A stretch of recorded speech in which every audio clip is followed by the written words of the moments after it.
ka-journey mga palangga, simple ni siya nga strategy para makato ng mga bata. First, ang akong gibuhat is naghimo og numbers. Kay ang numbers una nako itudlo kay 10 raman siya kabuok, and then use black and white. Nganong black and white man, ayaw paggamit og colored para mas distract ang ilahang mata sa pagtan-aw sa imong gusto ipasabot sa ila. Kay pag color daghan kay silang makita, mas maayo ng black and white kay maura ilahang makita.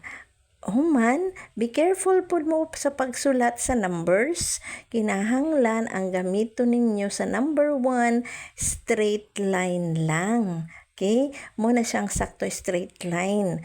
Ayaw mo paggamit og in any klase nga number 1 kay daghan siya'y makita sa mga bata, daghan kay nakasulat.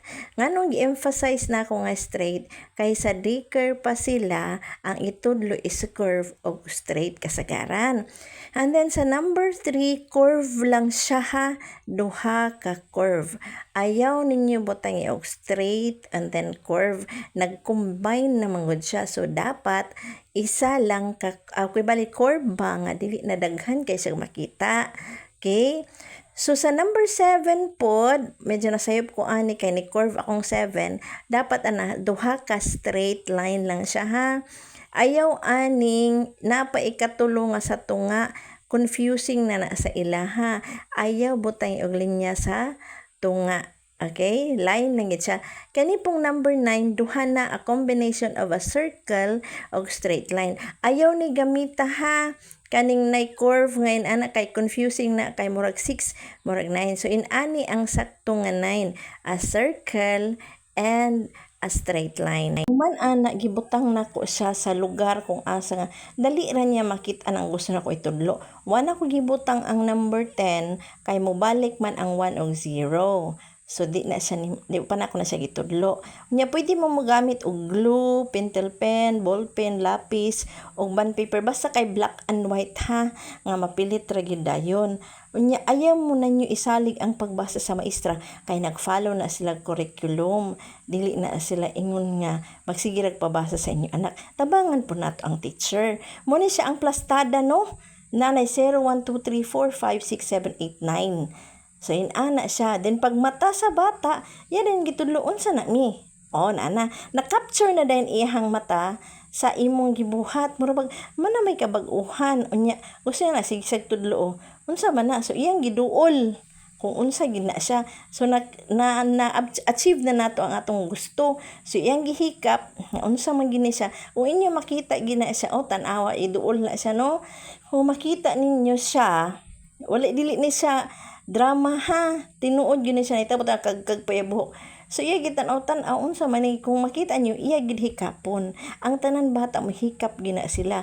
So iya gitudlo unsa man na siya. Iya gitudlo unsa man gini ang so nana kay nakita na vision na nimo nga gusto niya makat-on ana. Gusto niya mahibaon kung unsa nang nipilit din ha. So, yagi panudlo, unsa man ni siya, kung mga numbers na. So, explain ni mo dahin sa bata kung unsa imong gusto itudlo sa iya ha. Kani si Nika, iya pangalan si Nika, 5 years old ni siya, kinder ni siya, karong abli. So, dapat, karon pa lang nga summer, tudloan na daan siya. And then, after ana, iwa na moragi kapoy na siya nga di na siya ganahan, nilingkod siya paghuman sagdahan lang nato hulati kung kanos siya ganahan makat-on. Let the child enjoy ang panahon nga sa ilang pagkabata. Sagdihiras lang sa ilang gusto pero naa ka nang guide ha. Pag kumana nagkuha siya stick tanawa iya gipatudlo niya akong gibasa. 0 5 6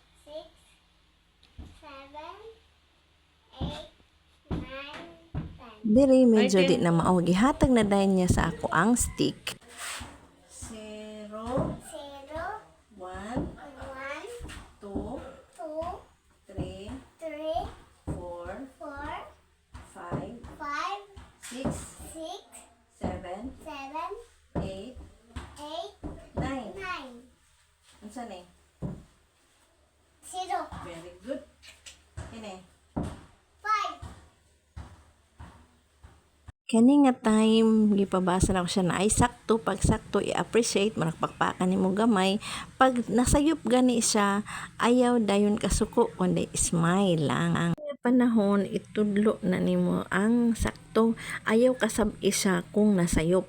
Kung dili, daygon nimo siya sa iyahang sakto. Kung naman gani sayop, itudlo ang sakto. Muna siya ang paagi para dili siya muundang og pagkat-on.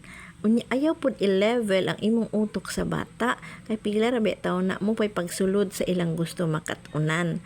So kani siya nga panahon gitudloan na ginako siya, medyo nag-memorize pero di pa gid niya makuha tanan kay ang iyahang nahibaw-an katura mang 0 1 to 10. So mo na siya. Gamay lang nga pakpak og gakos og kiss, malipay na sila ana nga appreciation nga nakabasa sila bisan gamay lang kayo.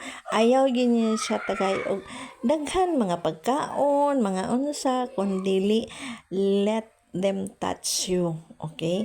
Ikapon na siya, kisan lang ninyo, pakpak lang, happy na sila. Pero kung sila mismo ang muundang na, di na sila ganahan, ayo ipugos nga sige-sigihon pa ninyo, kay gusto pa inyo magtudlo. Pag dili na gani siya, ayaw na, undangan na dayon, para ano yan nag-undang, diba? Let's have a Bible verse, Deuteronomy chapter 6 verse 7. You shall teach them diligently to your children, and shall talk of them when you sit in your house, and when you walk by the way, and when you lay down, and when you rise. So tudloan nato permente ato bata ha, og sakto para madala niya hantod sa iyang pagdako. So follow for more para napatay lesson 002. Thank you for watching. To God be all the glory. Bye bye.